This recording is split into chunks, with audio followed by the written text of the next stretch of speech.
Hello everyone, welcome back to Money and Law with Nominees. For those of you who are new to the channel, a very warm welcome to you, and please do subscribe and also hit that notification bell so that you get notified when there is new content out.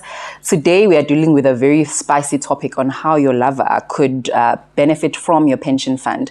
And for people who've already subscribed, please like the video and share it with people who might find it useful. And please pop me a comment on the comment section to say what you think about the video. And if you also do have questions, please put them on the comment section. And please note that this video does not constitute as legal advice. If you do require legal advice, ensure that you consult with an attorney who is registered with the Legal Practice Council. So I've been seeing, a number of posts on social media regarding this topic. There's one where a wife is complaining that the girlfriend, who was actually married to another person, a girlfriend of her late husband, received a pension benefit from the late husband's, pension benefit, and she was complaining, saying this is illegal. But so I just thought it's very important for me to explain how a lover could possibly end up benefiting from a person's pension fund. So I'm not talking about the government employees' pension fund today. They have a separate law that applies to them. So I'm not sure if this applies to them. So don't apply this.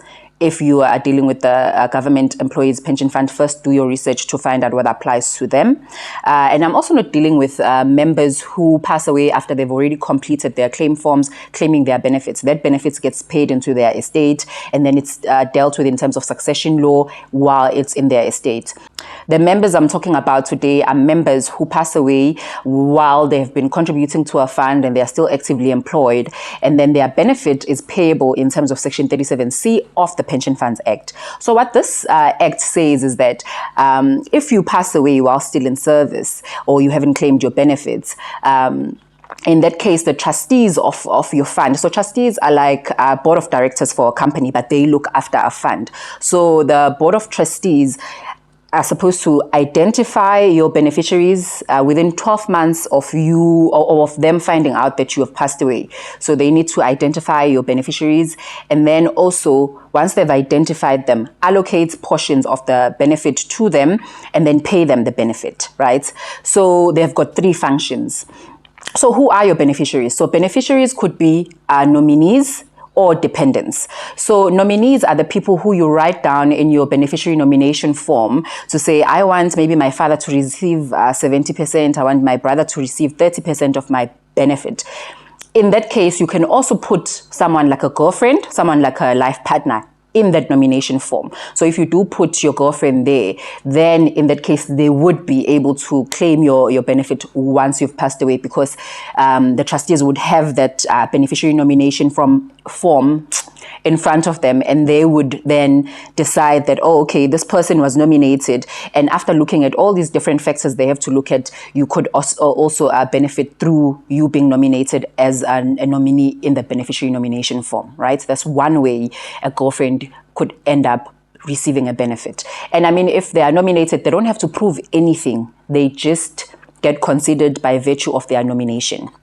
And then the second one is, so I said under beneficiaries, there's nominees, and then there is dependents. So then with dependents, there's, the section that deals with dependents does define what a dependent is, and it lists them in three different categories. So the first category is a person you were legally liable to maintain, right? So maybe let's say you are maintaining your ex-wife through a court order. You're legally liable to maintain that person through that court order. So that's one category. The second category is a person you are not legally liable to maintain, but if that person is your child, so whether it's a major child or a minor child, or if that person is your spouse, right? So also maybe just to pause here to explain spouse. So if you're staying with a person and you are in a life partnership, permanent life partnership, where there's a reciprocal duty of support between you two, you both contribute to the household. It doesn't have to be a financial contribution on both people's end. Omonye could be contributing emotionally, the emotional support, and maybe they are not employed, but the one party is working. That life partner could be considered a spouse. So a life partner, if they meet the requirement of being considered a life partner, they do fall under spouse, right? And then under that category of a person who you're not legally liable to maintain, there's another category that says then a person who you're not legally liable to maintain, but if that person was factually dependent on you. So factually dependent means that you're maintaining this person. So you were giving them money, let's say on a monthly basis, you give them a certain amount, and they are dependent on you financially. So that person, you can see, as I've explained, there's no biological link. It's just a random person. This is where a girlfriend could fall under, right? There's no biological link. There's no legal obligation to maintain this person. But because you were giving them money on a monthly basis, they are financially dependent on you. So you create that dependency out of what you do. You giving them money on a monthly basis. That is what creates the dependency, and they get to be considered as a dependent, right? So that's how a girlfriend ends up slipping into the list of dependents and then has to be considered to be given money as a dependent. The last one maybe that I should mention is future dependents. So this is where you pass away and maybe your parents require financial support, but you're already gone. But then had you been around, you were going to support them. So they could put your parents under future dependents. So yeah, those are the lists of beneficiaries, or that's the list of beneficiaries. So nominees and dependents. And then you can see that there's a dependent who you don't have to be related to, as long as you're giving them money on a monthly basis, or not even on a monthly basis, but you can give them every 2 weeks. But if you're giving them consistent support, not ad hoc support, not now and again, but if you're giving them consistent support, then they will be considered a dependent. But it doesn't stop there. So just because a person has been considered a dependent, so we've identified your girlfriend as a person you were giving money to on a monthly basis, it doesn't necessarily mean that that girlfriend is going to get money. Then they will have to consider, different factors to see if it's fair to give you money. So they look at your age, they will look at the amount that they have available to distribute, they will look at the extent of your dependency, so how dependent were you, they'll look at your current financial circumstances and also your future earning capacity. So there's a lot of things that they look at before they can give you money. So for example, if you are a 23-year-old, you have your own career, you have an income every month, but your boyfriend, out of the goodness of his heart, was just giving you a young 1,000 rands to, maintain you, and you were not that dependent on him. This 1,000 rands you can live without that. Now that he's dead, you're probably going to find somebody else. I mean, you're 23, you're very young, you're going to meet somebody else who's going to take care of you if you want to be taken care of. So it's not that type of person. If I was a trustee, I wouldn't give them a benefit, because you find that person is probably competing with the person who's passed away. They're competing with their mother, they're competing with their maybe siblings, they're competing with people who he was taking care of, and those people are actually maybe more in need of the money than the 23-year-old girlfriend. So in that case, they will probably identify this girlfriend as a beneficiary, as a dependent, but put 0 next to the name of that dependent, because they've got reasons why that person shouldn't receive money. So it depends on the circumstances. But you find in certain cases that your boyfriend was maintaining you, giving you money on a monthly basis, you are not employed, if you're not even probably, you don't have experience, you don't have an education, they can see that it's going to be very difficult for you to get a job, maybe to take care of yourself. And this is the person who's passed away now, who was taking care of you. Then in that case, they could possibly give you a certain amount.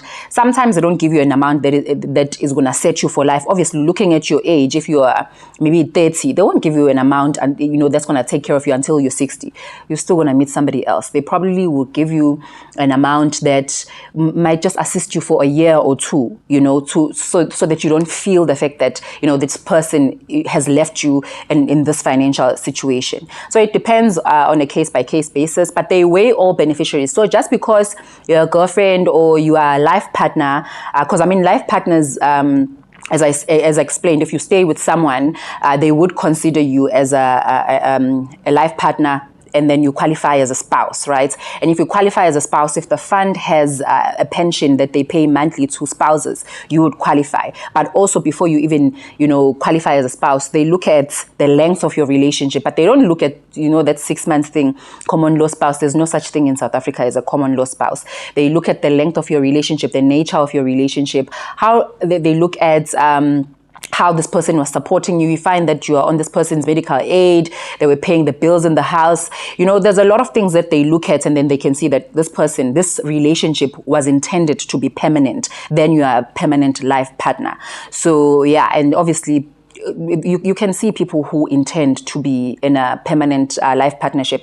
In certain cases, you find that people were already preparing to be married, but they hadn't gotten there and the one passes away. Then in that case, then you do get considered as a spouse. So yeah, that is what I just wanted to explain, so that people who are giving people money know that you are creating a dependency that could possibly mean that this person, whether they are a girlfriend or a life partner, would actually end up getting or gaining access to your pension benefit. And also for people to know their rights, to know that if you were staying with this person and now the family comes and kicks you out and now you have nothing, you can still go to the trustees of the fund and say, listen, I was staying with this person, they were my life partner, they were supporting me, please consider me for a portion of their benefits. So I think it's very important to understand those type of things so that you know what your rights are. So yeah, so that's what I wanted to explain today. I hope this video was helpful, and if you found it interesting, please press that like button and also share it with people who you think might be interested in it. Thank you so much. Have a good day.